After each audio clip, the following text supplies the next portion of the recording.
Welcome to M R stenography. अगर आप channel पे नए हैं तो चैनल को सब्सक्राइब कर ले। डिक्टेशन 5 सेकंड बाद शुरू होगी। स्टार्ट। भाइयों और बहनों, आपने जिस उत्साह के साथ मेरा स्वागत किया है और कष्ट सहकर इतनी देर तक मेरे भाषण के लिए इंतज़ार करते रहे, इस सब के लिए मैं आपको धन्यवाद देना चाहता हूँ। जैसा मांग पत्र में कहा गया है, म्यूनिसिपैलिटी का पहला काम वहाँ की जनता की सेवा है और वहाँ लोग आराम से सफाई से अपनी अपनी जगह पर रह सके और उनको बिना मिलावट के खाद्य पदार्थ सभी स्थितियों में आसानी से मिल सके। सड़कों का प्रबंध करना, चिकित्सा का प्रबंध करना म्यूनिसिपैलिटी का कर्तव्य होता है। जनसंख्या के ख्याल से आपकी म्यूनिसिपैलिटी बड़ी नहीं है, मगर तो भी आपके शहर और ज़िले का इतिहास गौरवपूर्ण रहा है और इसके लिए आप सब बधाई के पात्र हैं।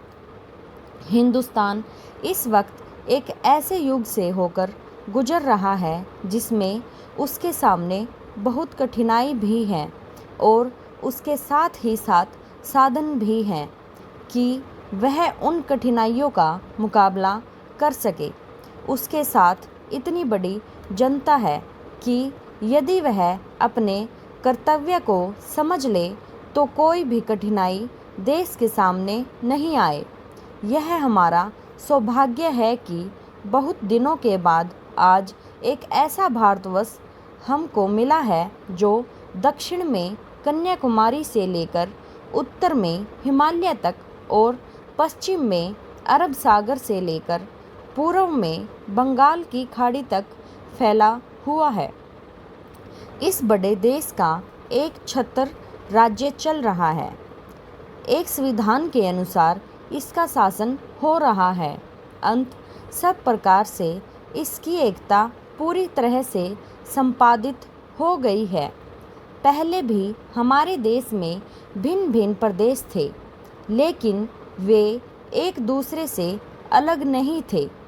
लोगों का यातायात एक स्थान से दूसरे स्थान पर बहुत हुआ करता था और यद्यपि भाषा की भिन्नता, धर्म की भिन्नता, रहन सहन की भिन्नता सबके रहते हुए भी एक सूत्रता थी, जिसकी वजह से यह भारत बना रहा और आज भी बना है। बड़ी मुश्किल से आज हमको एक चीज़ मिल गई है जो पहले नहीं थी और वह है एक छत्र राज्य। सारा भारत आज, जैसा मैंने कहा, एक संविधान के अनुसार शासित हो रहा है और सारे देश के लोग एक दूसरे से जो कुछ उनकी भिन्नता है उसमें किसी तरह से एकता लानी है। पर इसमें आपको एक बात की चेतावनी भी देनी है। अभी हाल में कई ऐसी घटनाएं हो रही है, कई ऐसी बातें देखने में आई है जिसमें उस एकता पर आघात होने का भय होता है और चिंता होती है। तो मैं कहूँगा कि प्रत्येक भारतवासी का सबसे पहला फर्ज यही है कि वह इस देश की एकता को सुरक्षित रखे और उस एकता को सुरक्षित रखने में ही इस देश का हित निहित है। अगर हम एकता को बनाए रखेंगे तो कोई भी शक्ति ऐसी नहीं है जो हमको दबा सके और एक दूसरे के पराधीन बना सके।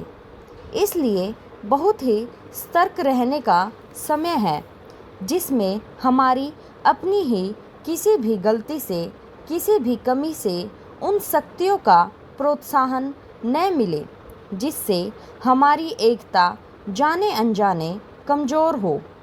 बहुत से काम हमको ऐसे करने पड़ते हैं जिनका नतीजा बुरा होता है, पर वह काम करते समय उसकी ओर हमारा ध्यान नहीं जाता।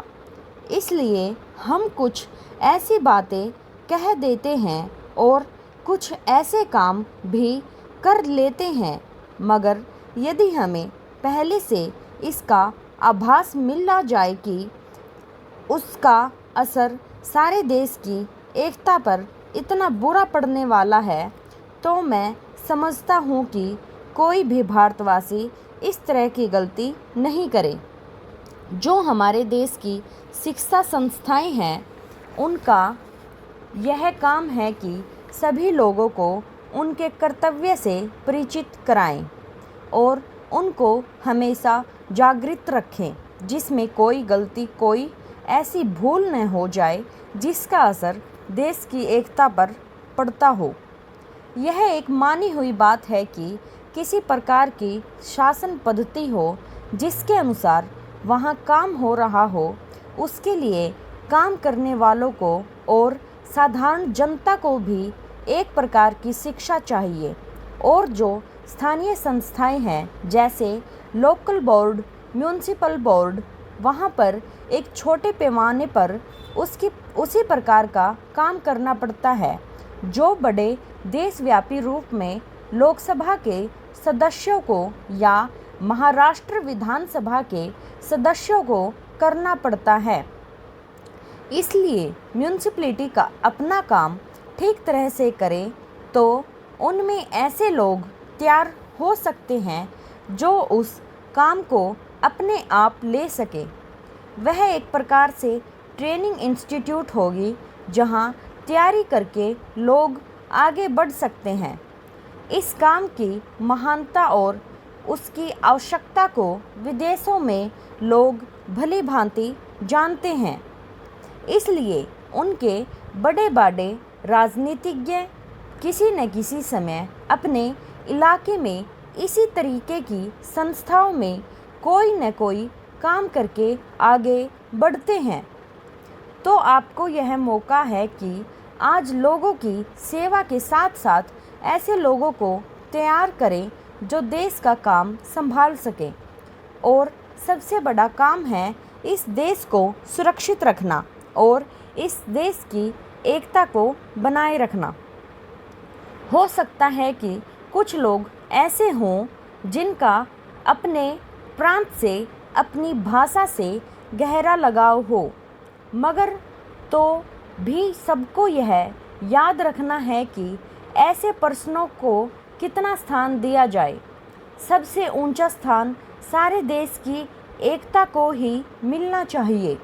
तो मैं आजकल जहाँ जाता हूँ इस बात की और लोगों का ध्यान दिलाता हूँ और उनसे कहता हूँ कि पहले की पीढ़ी ने जो उठती जा रही है और जिसमें मैं भी हूँ, परिश्रम से इस देश को स्वतंत्र बनाने में अपने जीवन को सफल समझा, तो आज की जो पीढ़ी मौजूद है उसका परम कर्तव्य है कि स्वतंत्रता को स्थायी बनाए, जिसमें जो काम हमारे लोगों की उन्नति के लिए हो रहे हैं पूरे हो सके और देश सुरक्षित रह सके, देश की एकता बनी रहे।